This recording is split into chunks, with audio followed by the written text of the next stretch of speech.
All right, hello and welcome to the IPPS-A Sustainment Webinar Series. Today's webinar is the first part to an MTOE Change Preparation mini-series. My name is Captain Marisha McLean and I am one of your instructors for today's webinar. Joining as a guest instructor is CW2 Lionel Brown, the Virginia Army National Guard SIB Chief. So before we begin, I have a few items to cover about this presentation and the DCS webinar platform. First, today's webinar is being recorded and will be available on both the IPPS-A YouTube channel and IPPS-A S1Net training and webinar series pages.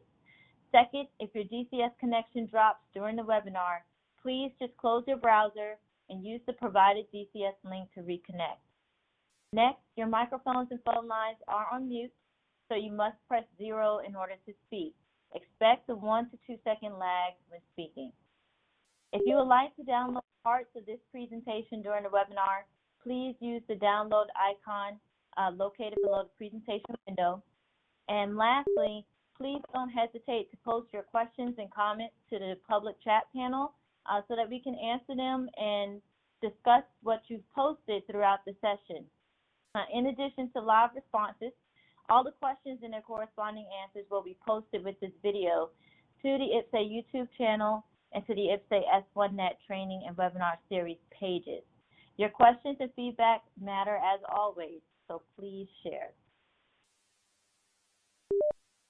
So before I get into the agenda, I'd like to pause and see if Chief Blair would like to do a quick introduction. Good afternoon, everyone. Chief Blair, Virginia Guard, here to help as a functional user. Try not to step on the captain's toes, but we've been collaborating this week and hopefully I'll provide some functional insights to some of your questions. Ma'am? Thank you, Chief. So as we get into it, the first thing I want to just bring your attention to is today's agenda. We will begin by covering some learning objectives. This is something new. We want to really kind of point you in the direction of what you should be able to do at the end of each of our webinar sessions going forward. And then we're going to work our way through the process of identifying and addressing expired positions. And then before we close out, we are going to review a quick question and answer from our closed Facebook page of users who are always sharing and asking great questions. Again, it's a great place to find information about IPPS-A and also from in-the-system users. So we will highlight that at the end of the formal portion of the webinar. All right, so I'm going to let you take a moment to read through the objectives. Essentially, at the end of this webinar, you will be able to understand, well, you will have a good understanding as to why preparation for an MTOE change is important. We will highlight a few assignment and position-based reports that we are encouraging you to use for your comparison activities.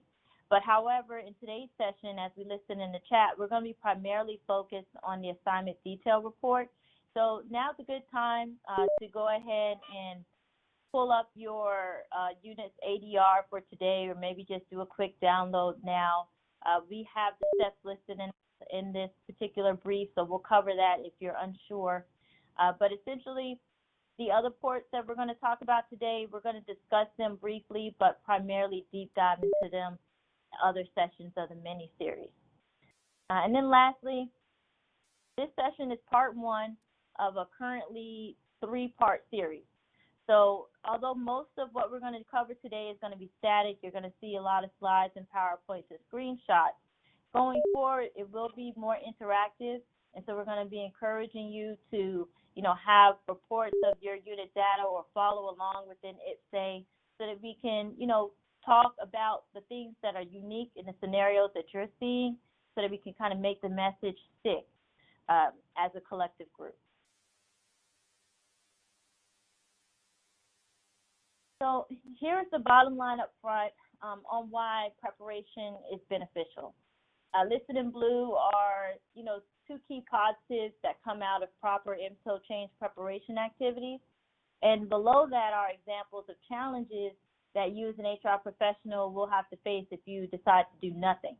So I'll give you a moment to kind of digest this information here Again, it shouldn't be too new to most of you as far as the importance of personal accountability and strict reporting, but you may not truly understand, what it means within IPPS-A.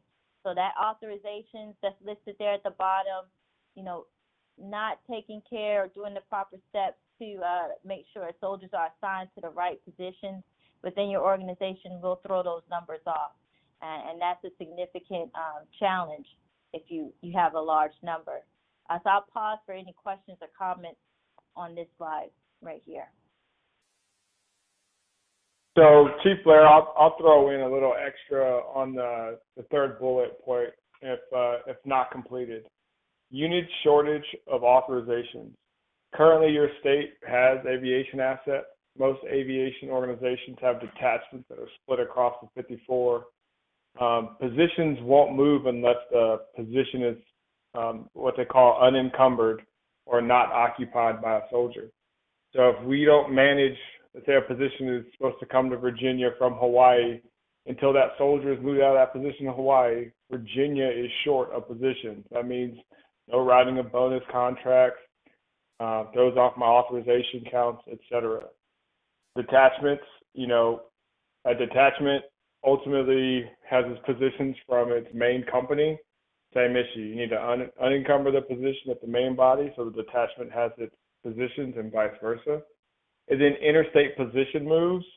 I gave you the Hawaii example, but ultimately sometimes you might move a unit from, let's say, Missouri to Virginia. Until all the folks in Missouri are pulled out of that UIC, Virginia will not get its authorization. So this is one of the reasons why this webinar is here, is we're all interconnected and dependent on each other to take the appropriate action so everyone has the right authorization counts in their formation. Over. Thank you, Chief. And that's a great point to summarize a lot of this and what IPPS-A is, even going into the R3 population. Right now this is obviously an R2 focused brief, but for those R3 users who is just in here trying to figure out what's going on, this will be something that we'll have to keep in mind too as soldiers transition by component in the Release 3 population. So those authorizations and things of that nature is definitely going to skew into how active component, reserve component is currently operating as well. This is Chief Mulholland, Louisiana. I had a question. Mm-hmm. All right, so referring to the unencumbered terminology, are we talking about where the assignments are created to move them and they've been departed from that position? The reason I ask that is because you have, multiple states are just switching UICs and positions. So we're kind of in a trick bag where, we're getting your positions, but you're getting our positions, but we can't put our people in your positions until you release yours to our positions, but we can't release until you do yours. So is it unencumbered? Is that where the assignments to the next position has been approved and the current position has been departed? Because we wouldn't be able to arrive in that position until the releasing state where we're getting that authorization has removed their personnel. Does that make sense? Kind of like a round robin of personnel. Who goes first, the chicken or the egg? Mm-hmm. Yeah, good question. Good question on that. And we did the round robin piece, try to move people off positions so things will move over. And it's, I'd argue it's also probably more dynamic when you have these aviation attachments where positions are moving across multiple states. But when you're swapping, like our division has a main body in Virginia and a detachment in Maryland, you are absolutely right. You got to move some people to some templated positions for a period of time, execute all the departures and arrivals, and arrivals being the key. You have to arrive on a new assignment to disassociate someone with the old assignment. So arrive a person on a new assignment and let the other one move on to its new place. But arrivals is the key. Okay, so we're going to have to arrive them into a temporary position somewhere else to clear that UIC out. And the same will happen to all the other states that have to release their folks until everybody's out, and then they get a clean authorization. Is that right? Yeah, so I'm not going to write a check for IPPS-A, but there is a defect that is actually being worked on to auto-depart and arrive soldiers, so we don't have to go through this during MTOE season, because obviously there's thousands of positions changing hands on or around the first week of September. So they are working on it, but I don't know the level of fidelity of what it's all going to do by the time they release it. Okay, as long as the conversation is taking place, I'm all right. Thank you. Oh, yeah. It's definitely having, so I appreciate that input. Right, so here is a very simplified depiction of what an MTOE change, preparation flow would look like.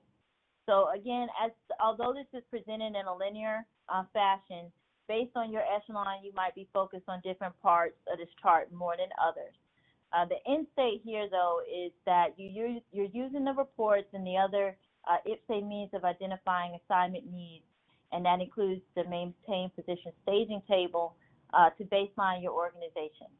So once you get to a healthy place in addressing assignment needs, then you'll be able to start creating future dated assignments, kind of what we were just talking about, and to ensure that those soldiers whose position will expire or has some kind of unique thing going on with it, they're addressed, and then you can go ahead and keep your personal accountability and strict metrics intact. The blue boxes that's listed here are what we're going to cover in part 1. In part 2 of this, we will deep dive into like the position staging data, and then a few more of the reports comparison, and see we're also going to branch off into active job data and CRM for that. And then the third portion is really kind of like the closeout, where we spend some time creating assignments, also relooking some of those assignment needs that we identified in other report comparisons, and then also just acknowledge that you got to continue to do some monitoring. So it doesn't just stop once you do, clean it up. Keep a good eye and be frequent about how you're pulling reports and monitoring your positions and strengths and things of that nature. Listed in blue are just some key takeaways about the process that's listed here. I do want to highlight here at the bottom, and we're going to kind of talk about this a little bit more on the follow-on, is that every time you make a modification in IPPS-A to someone's assignment, it is going to produce an order. And what we're going to be doing today is you have to do modifications to a person's assignment in order to change out an expired position. So depending on who you are and how many, modifications you make, you might be sending a few orders and notifications to that individual soldier that things are happening to their records. So just keep that in mind as we go through. And I'll pause again for any comments from Chief for the field.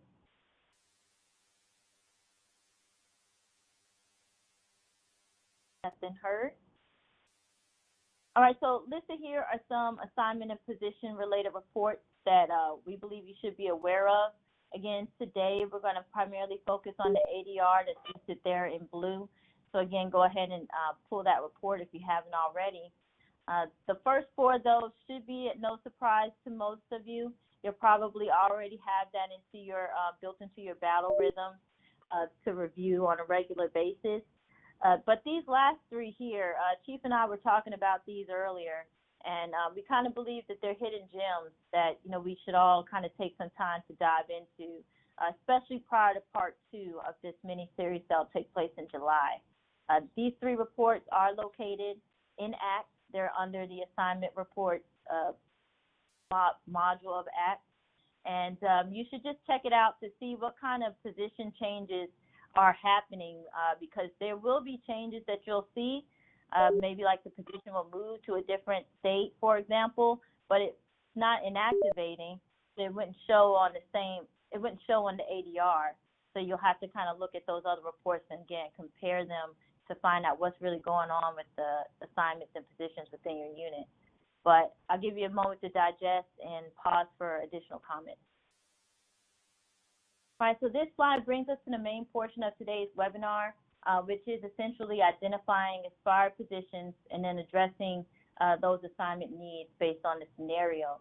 So listed at the top is a quick reference of the steps required to pull an ADR to find out who is actually filling an expired position within your organization.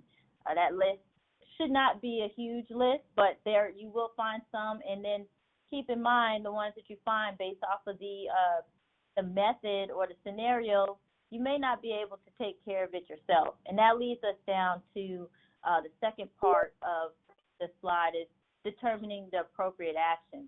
So first and foremost, you need to know if your HR leadership or if you as an HR leader have the authorization to make the assignment and position modification that we'll be kind of covering today. So based on your subcat, your roles, and role security level, that's gonna play a big part in whether or not you can personally follow the methods that we'll be covering, and understanding that one of the hardest parts of this process is just straight up identifying the position for a soldier that is currently holding an expired one. So if you don't have the authority to change position for that incumbent or the person holding an expired position, then you still follow these steps to at least acknowledge and pull the list of who is in an expired position, but forward that up to someone within your organization who can make those adjustments. And the other bullets there are just some just very high level bottom line up front that would affect the method that you use. But those first two bullets are really kind of more key. You know, do you have the authority, and then can you actually change positions on this person's behalf? So I'll pause for additional comments here as well.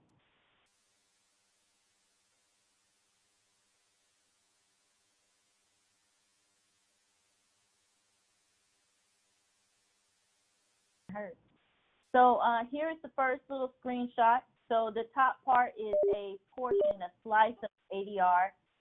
If you have one already, you should see these same columns. Not much modifications was done to the actual, sequencing of the columns and with the data that appears there. But if you scroll down and you go to, column Alpha Bravo, that is your position and activation date column. Sorting that by A to Z will easily show you who is in an expired position. So on this particular example, the quick filter, you see there's a lot of blanks, and if it's a blank, that just essentially means that that position is not set, does not have an inactivation set within IPPS-A at this time. But for those that do have a date, it will go ahead and put them in order. And in this particular example, there are no expired positions, not yet. This one does have one position that is set to expire at the end of this year, well, in the September of this year. So this will be one that will be addressed primarily in part 2, creating that future dated assignment. And there might be some additional assignment needs that has to be done in order to do that. But this is just a quick example that you may not have expired positions in all of your UICs. So if you just work at that level, it's okay if you don't have any. You can follow along and just keep an eye out on it. So here is an example of a list of roster that does have some expired positions. And as part of our first demonstration, we're going to deep dive into this one that's listed on 4. Again, the ADR has a lot of soldier information in it. It pretty much tells you everything you need to know about the soldier that's holding the position, as well as the assignment itself. So this is just a quick snapshot of it. We will deep dive into to the actual first scenario coming up. But before it's a little hard to read, and I apologize. Again, you can download this if you'd like to deep dive into the actual course. But this will probably be the last small text that you see. But I'll pause for any questions or comments before forward.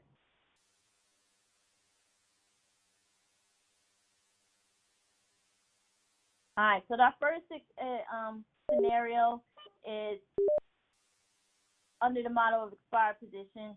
Just to kind of orient you, we'll have the scenarios listed at the top.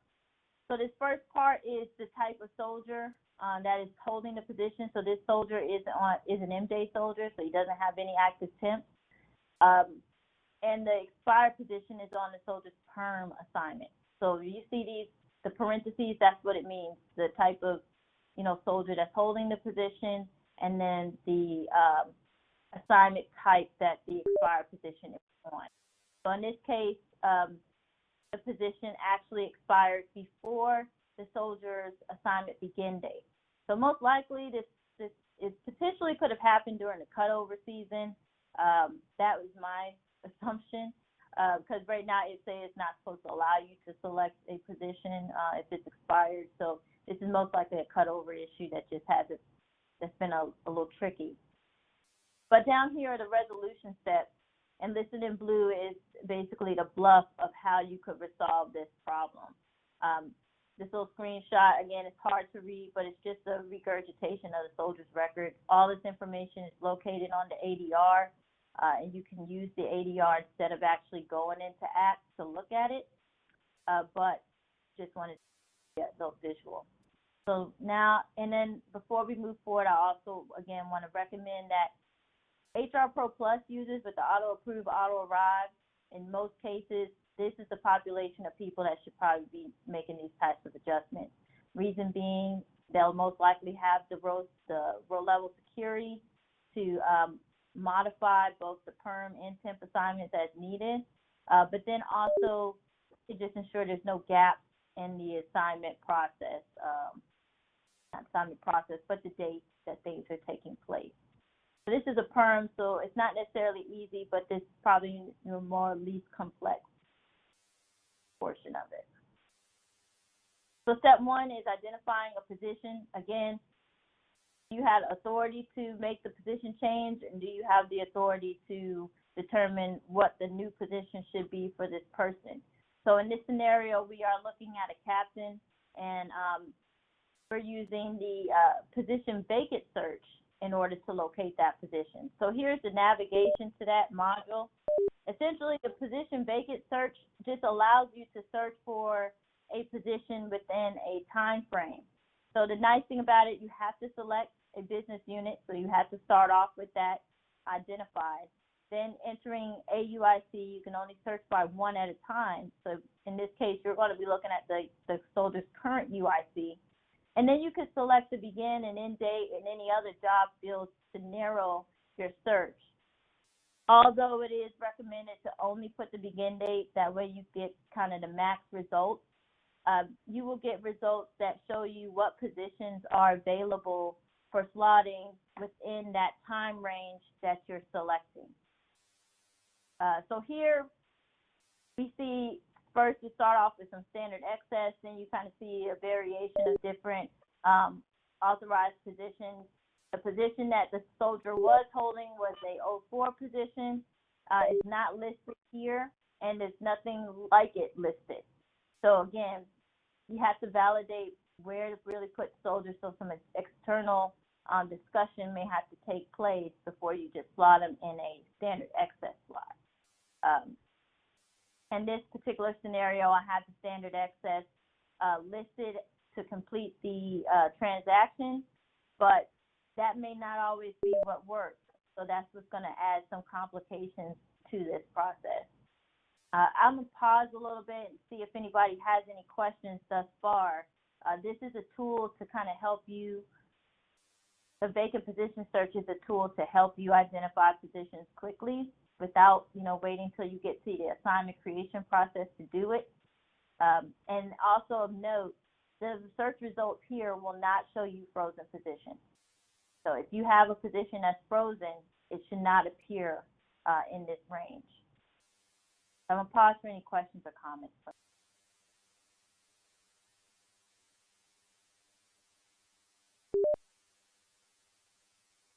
All right, nothing here. And the last thing before we move forward, this is a message that you might receive based off of your search criteria. So again, it's best for batch results to just put the begin date and then the UIC, but the more drilled down or more specific your search criteria is, the more likely you may not have any positions that meet the criteria that you have. And so it's just something to keep in mind. You may not find a direct match, and probably in most cases you won't find a direct match.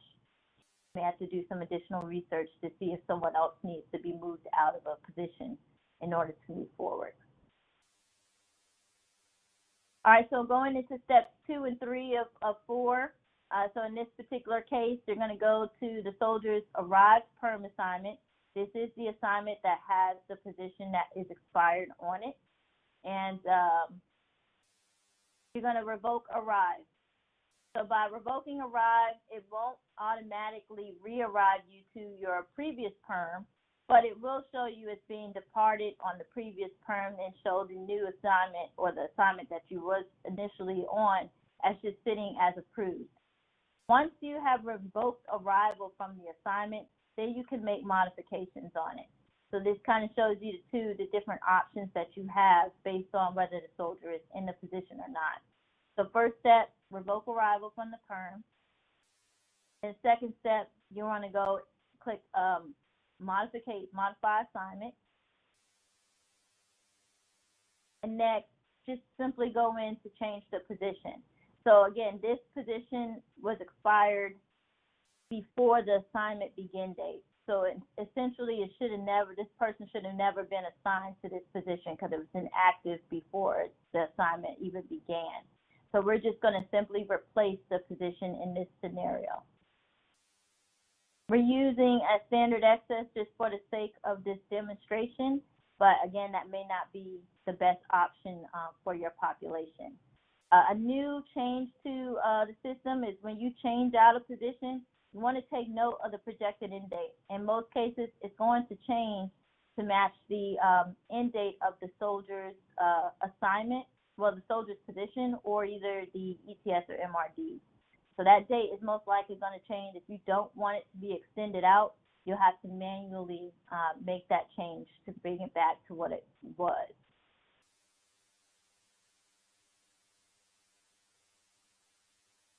All right, so this is a quick snapshot of position vacant search again. And what I'm trying to show you here is that sometimes the results from this particular module of position search does not always match the results that you get when you're creating the assignment. But it is something to keep in mind. I recommend, based off of the results, it looks like this is probably the one that you're going to want to use. Just to make sure that you're getting the most accurate picture of what is truly available during the date range that you're trying to look for. All right, so we're going to move to part 4. And so the last step of this is just arriving the soldier back. So this is kind of where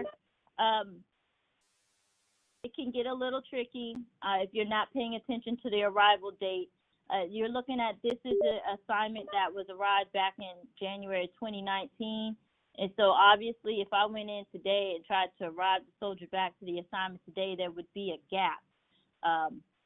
You don't want that gap, so it's important to just be mindful of it. You revoke the arrival only for the sake of changing the position number. So when you arrive the soldier back, you need to use the date time group, essentially that the soldier was initially arrived. Once you complete that transaction, based on your role and your roles, then it'll either auto arrive or it'll go to workflow for approval. All right, so here is some workaround steps that came to our attention while we was going through this process. There are times where, the revoke arrive is going to give you a hard stop. And that could be for several different reasons. But if you get a hard stop message from IPPS-A basically telling you that you cannot revoke arrival from a position because the position that the soldier would be returning to is inactive, then these are the steps that you can follow in order to still make the assignment adjustment without actually using the revoke arrive transaction. So this is here on the screen, so I'll let you take a moment to read it, but we're going to go through it step by step, just like we just previously completed.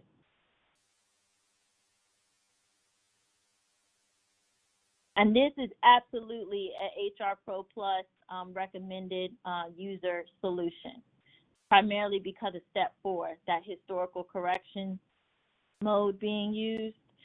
You need to have correction mode in order to do that, and I believe it's only aligned with the HR Pro Plus subcat right now. Hey, ma'am, Chief Blair, I'd like to interject here a little bit too. Like this whole thing from my wheelhouse in Virginia, like I whoever does MTOE change stuff, I'm going to give them HR Pro Plus at least for a short period of time and try to work group it, because putting things back to workflow and waiting on a commander or someone with delegation authority to review and approve, some things are going to fall through the cracks from my perspective. So we are definitely going to work group it, and everyone in that work group will have HR Pro Plus to tackle some of these issues. I think in the future, over the next couple of years, this will get cleaner and easier. But right now, I think we're combating AOS things, we're combating defects, and don't dilute yourself if you're a SIB chief, and build a team that can actually execute this close to that time frame. That's my opinion. Thank you so much for that, Chief. No, that's some good insight there. So I hope everyone took note of that. All right, so quickly going through Revoke Arrive, the workaround steps. Essentially, you're starting off. Again, this is the same scenario in which the soldier's arrived permanent assignment is the assignment that the expired position is on. So you're going to select curtail and extend.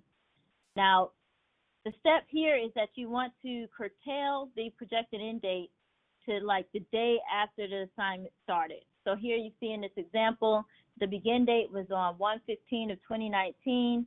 Because we can't revoke arrive and do, the kind of slightly easier steps because of an inactive position error, I'm going to just curtail the current permanent assignment to the day after that assignment started, so that I can ultimately change the assignment here, the position here, using correct historical correction mode. So I'm decreasing the life of this assignment.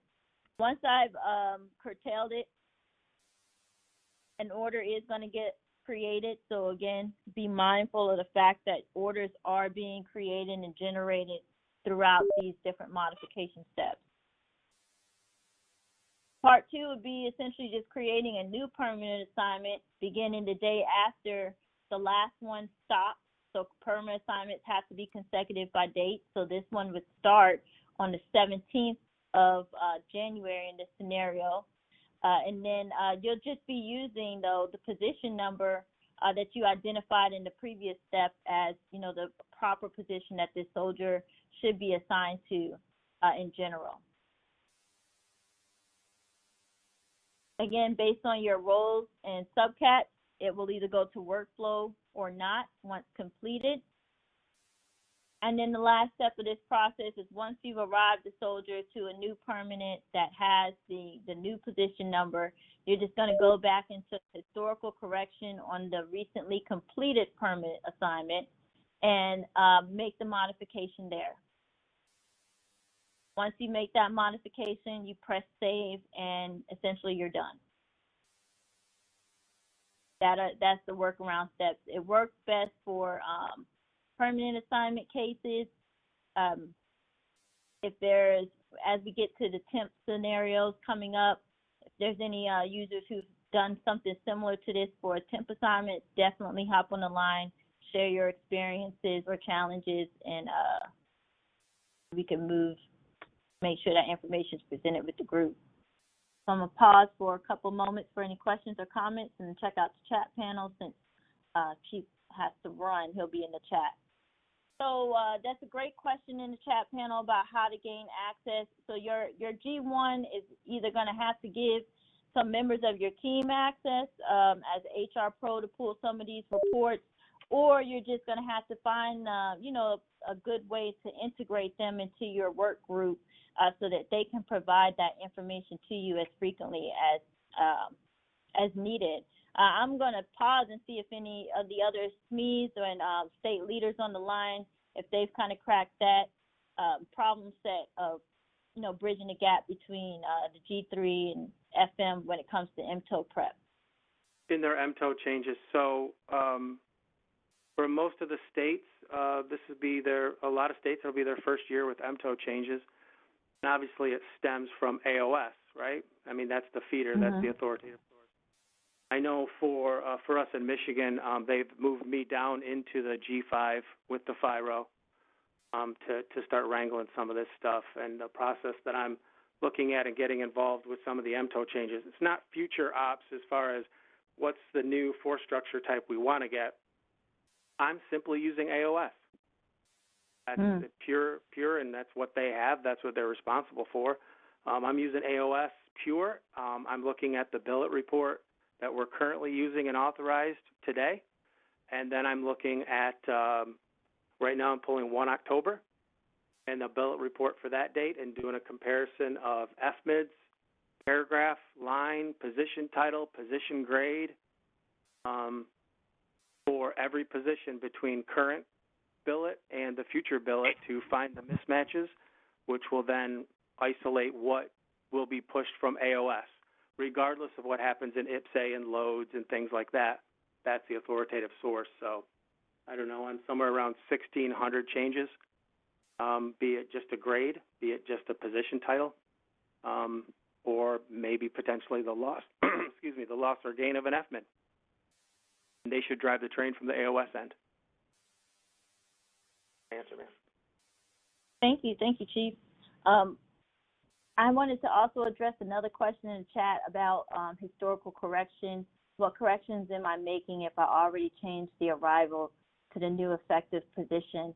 So just keep in mind that in this particular scenario, we did not change the position on the permanent assignment that the position was expired on until you do go into correct history mode. So what we just did was just curtail it. So his current perm that the position has actually expired on, all we did was just curtail this down to 1 day and then create a new assignment with the new effective position. So in order to, depending on how far down you want to drill into, kind of making sure the soldier's historical data is correct, you can use the historical correction mode to actually go back into these other data fields and make sure that that position is updated. So it was still, this soldier is still on this 1 day assignment in an expired position. But instead of having to revoke arrival, you can just make the change to the position using that mode. Hopefully that clears that up a little bit.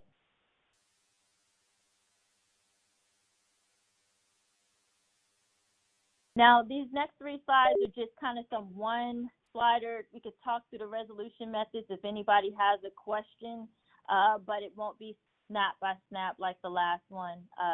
But essentially, scenario 2, you have a soldier that is in an EADT temp assignment. So let's, in this case, let's say it's an ADOS soldier, and the expired position is also on the temp assignment. And then just like in the first scenario, the position actually expired before that temp assignment began. So similar to the first scenario, you could use the revoke arrive option in order to make the modification to the temp assignment that the person is arrived on. Now, I want to highlight here, it's listed in blue, you don't want to go further and revoke departure from the previous assignment, because that's going to RADT the soldier, and essentially benefits and pay will be impacted. If you solely use revoke arrive, it's not going to arrive the soldier back to the perm assignment. And that, and in this case, because the only reason why you have to use revoke arrive is to make the modification to the position number. That's as far as down as you need to go. And then once you come back and make that arrival, make the modification, again, it's going to send an order when you modify that assignment at all. But once you finish the modification process, then you go back and arrive the soldier, and it's probably more critical here than even before is to ensure that you arrive the member back to the temp on the same date time group that you previously that he was previously arrived to that assignment, so that there's no gap to his pay, that person's pay and benefit.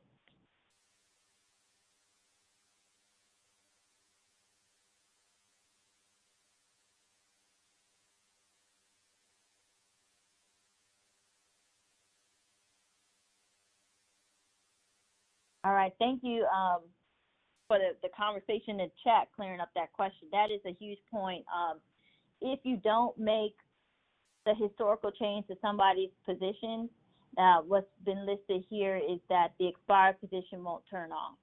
And that could potentially lead to a lot of errors in downstream systems and I'm sure accountability and authorization counting. All right, so scenario 3, again, you have someone who is on an EADT assignment, and it's the perm assignment in which the position is expired, but the position expired after the permanent assignment begin date. In this scenario, you could treat it very closely to how you would treat, creating a backdated assignment. Essentially, to not bother the perm, an HR Pro Plus user should do this, where you essentially curtail the current perm to the day before that the position expired, create a new permanent assignment with the new position number that you've identified previously, and then with the auto-approve, auto-arrive roles, IPPS-A will auto-approve the new assignment and go ahead and place the soldier in a home status in the new assignment without having to modify the temp assignment at all. I'd like to add that typically these types of actions are probably done with the HRO or someone at that level. Making modifications to a temp, you could run into problems if you don't have the appropriate row security level to modify that temp, if that department is not under your tree, your department tree. So that's just something to keep in mind.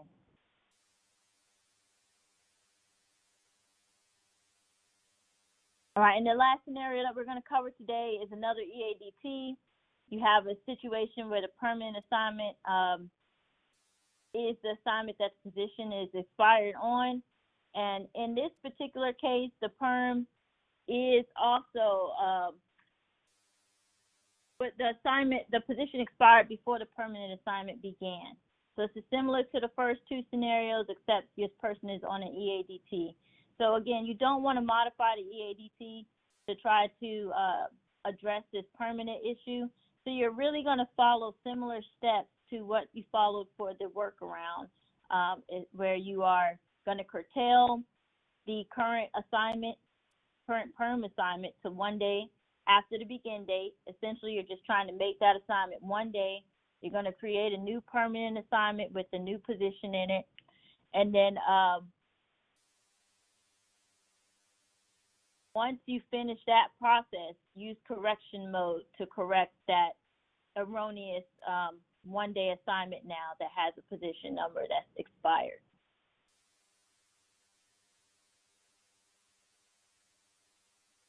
So I'm going to pause for any additional questions or comments before we go ahead and get to the last bit of our webinar today.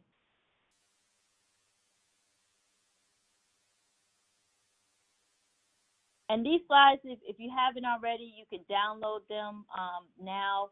I will also post this final deck to S1Net for your reference, and that way you can digest it. And if you have any additional questions or comments after the fact, definitely shoot us an email, give us a phone call so that we can talk through some corrective actions.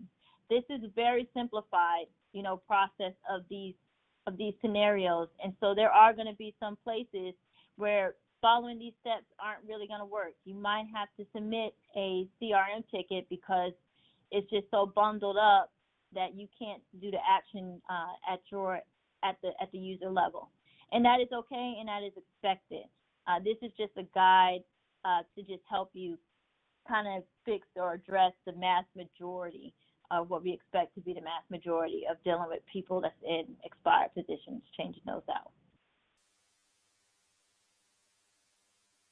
All right, so now we are entering our Q&A segment, and quickly I'm going to highlight our question of the week. So I'll give you a moment to read that. This was from one of our users, and we've been seeing a lot of questions associated with reports and which query yields these types of results in data fields. And the answer here is one that is pretty much like a program approved answer, but it's essentially letting us all know that OBIE is going through a major shift in data elements over the next couple of months. And so you can expect in this order listed, position and department, then soldier data, that some of these elements that you're asking for are going to make it into OBIE this summer, but it's going to appear in this order. So soldier data is the last thing that's going to get touched or updated in the ad hoc side of the house. Position and department data will be first to get that all in sync, but you will start seeing those elements populate over the next couple months.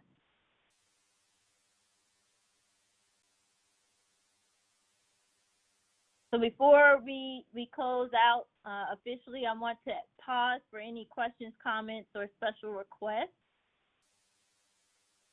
I know I asked you all to, open up your ADRs. I'm not sure if anybody actually did and noticed any expired positions, but if any scenarios that weren't listed or covered today and you had something else going on with your soldier, definitely post it in the chat panel. We could do some research and give you a roundabout steps to work through those assignment needs, and potentially post it with the webinar highlights once this is edited and completed.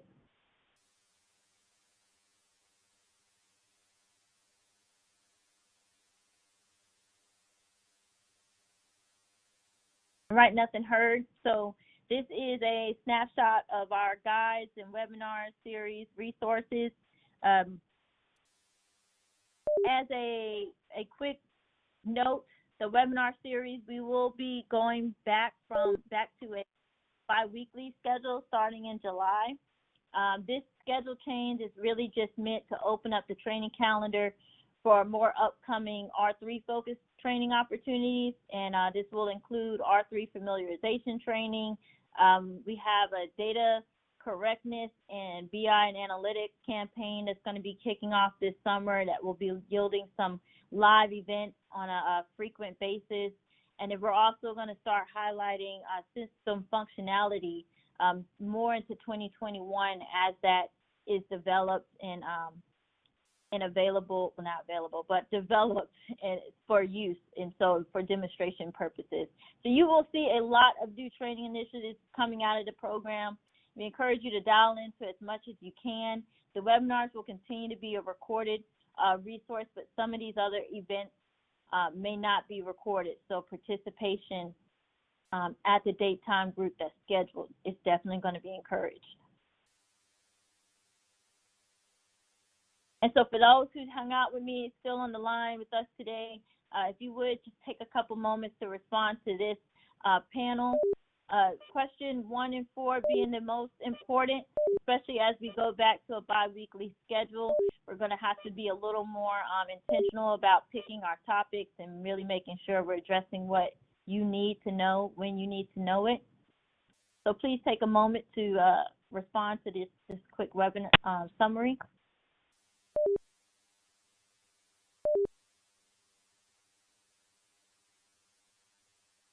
And I will go back to this slide, but I want to thank everyone for attending today's webinar.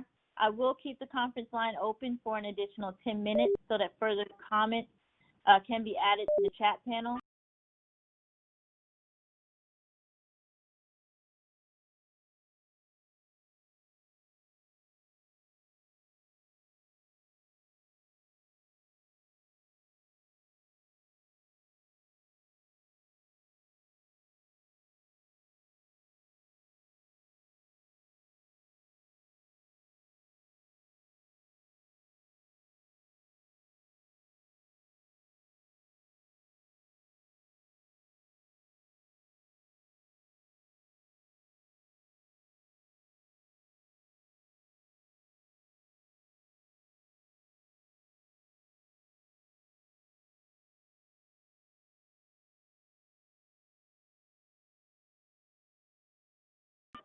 Please visit our IPPS-A social media pages and subscribe to our YouTube channel for webinar postings, functional videos, and news from the IPPS-A team.